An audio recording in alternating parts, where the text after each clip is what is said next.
তাবারাক ওয়া তাআলার নবী বলছেন ওয়াসাল্লু খামসাকুম, মালিকের ভয় অন্তরে রাখো, তাকওয়াটা তোমাদের মনের মনিকোঠায় রাখো। 5 ওয়াক্তের নামাজ পড়ো, 5 ওয়াক্তের নামাজ, পাঞ্জেগানা নামাজ কখনো ছেড়ে দেবে না। 5 ওয়াক্তের নামাজ তোমরা আদায় করো রে। 5 ওয়াক্তের নামাজ কখনো আল্লাহর এই ফরজ করে দেওয়া ইবাদতকে কখনো ছেড়ে দিও না। এ বাবা, এবার আপনাকে আমি বলে, যার ভেতরে মালিকের ভয় থাকবে সে কখনো কি 5 ওয়াক্তের নামাজ ছেড়ে দিতে পারে? মালিক আমাকে আপনাকে কাজ দিল, এ বান্দা 5 ওয়াক্তের নামাজ আদায় কর, এ বান্দি 5 ওয়াক্তের নামাজ তোদের উপরে ফরজ করলাম, এ কাজটা তোদেরকে দিলাম, এ কাজটা তোরা কর। এবারে আমি আপনাকে বলে, যদি মালিকের ভয় না থাকে তাহলে কাজটাকে সূক্ষ্মভাবে হবে না হবে না। যতক্ষণ আল্লাহর ভয় অন্তরে না রাখবো আমার আপনার কাজ সঠিক হবে না। এই জন্য বিশ্ব নবী সাল্লাল্লাহু আলাইহি ওয়াসাল্লাম তিনি তিনার ভাষণের মাধুর্যটাকে এভাবে তিনি তো ফুটিয়ে ওঠালেন, এ উম্মাত উম্মতিরা, তোমরা তোমাদের মালিক রব আল্লাহকে ভয় করে দুনিয়ায় চলো।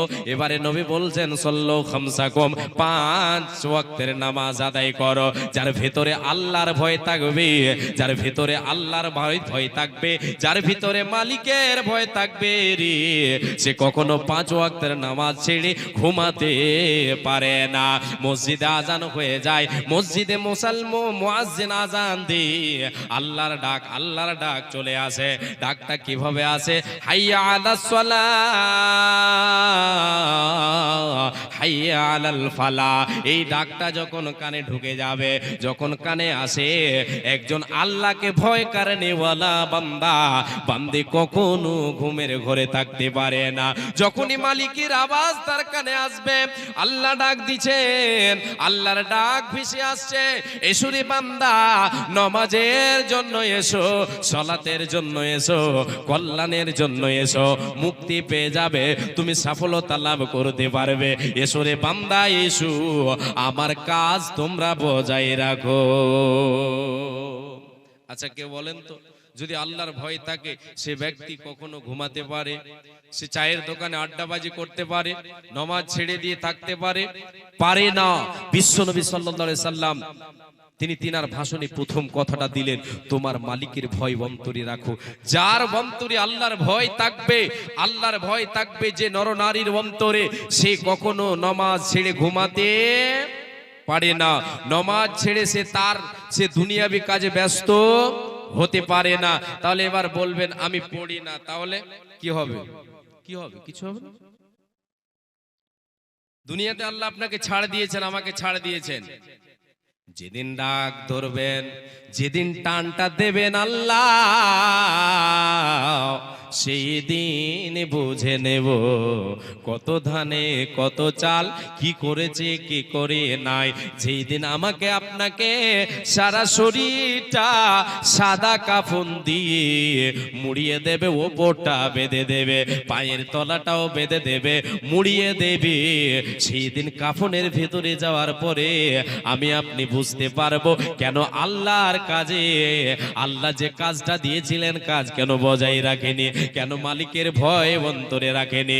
এ মা জননী বাবা জান, আপনাদেরকে আমি বলে যাই, আল্লাহকে ভয় করে তো দুনিয়ায় চলেন, দুনিয়ার সব আমল সৎ আমলগুলি সঠিক হবে, আল্লাহর আদেশ নিষেধ আপনার বজায় থাকবে। যদি আল্লাহর ভয় অন্তরে না থাকে, তাকওয়া অন্তরে না থাকে, সব বেকার হয়ে যাবে, তার বদলা সঠিক পাওয়া যাবে না। আমার নবী বিশ্ব নবী দয়ার কান্ডারে এক এক করে আমলের কথাগুলি বলতে শুরু করলেন। তারপরে যে আমলের কথাটা বললেন, ওয়াসুমু শাহরাকুম, এ উম্মাত উম্মতিরা শুনে নাও, আল্লাহ তোমাদের উপরে যে ফরজ ইবাদত করেছেন, এই 12টি মাসের ভেতরে একটা মাস হচ্ছে রমাজান। এই যে মাসে আমি আপনি উপনীত, যে মাসটা আমি আপনি পেয়েছে, আর কটা দিন বাকি আছে এই মাসের ব্যাপারে আল্লাহর নবী বলেন, এই আল্লাহর গোলাম তোমরা শুনে নাও, তোমরা রমাজান মাসের রোজা কখনো ছাড়বে না। ফরজ ইবাদত রমাজান মাসের রোজা পালন করে যাবে। এবার লক্ষ্য করেন, আল্লাহ নবী যে প্রথম কথাটা দিয়েছিলেন কি, মালিকের ভয় অন্তরে রাখো। এরপরে আমলের কথাগুলি বলছেন আল্লাহর নবী সাল্লাল্লাহু আলাইহি ওয়াসাল্লাম। তিনি কত বড় জ্ঞানী মানুষ ছিলেন, কত জ্ঞানী মানুষ ছিলেন। আল্লাহর নবী প্রথম কথাটা দেওয়ার পরে আমলগুলি বলছেন, যার ভেতরে আল্লাহর ভয় থাকবে, তার মালিকের ভয় থাকবে, সে কখনো দুনিয়ার বুকে আল্লাহ তাবারক ওয়া তাআলা যে আমল ফরজ করেছেন, আমাকে আপনাকে যে দায়িত্বটা দিয়েছেন রমজান মাসে রোজা রাখতে হবে, এই রোজা ছেড়ে দিয়ে কখনো সে ঘুরে বেড়াতে পারে না। রোজা ত্যাগ করে দিয়ে, রোজাকে ভেঙে দিয়ে সে বাজারে কখনো চায়ের দোকানে চা খেতে পারে না। এ বাবা আমার, এ মা আমার, তাহলে বোঝা গেল যার ভেতরে আল্লাহর ভয় থাকবে তার এই আমলটা সঠিক থাকবে।